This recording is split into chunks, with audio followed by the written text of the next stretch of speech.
Hello everyone. Today we talk about how to fix the app of Temu.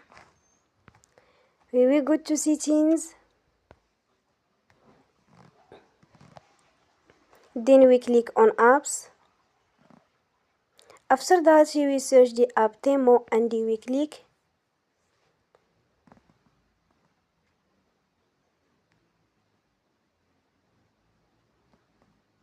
Then you will on for stop.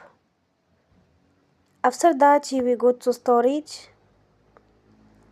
Then we click on clear cache.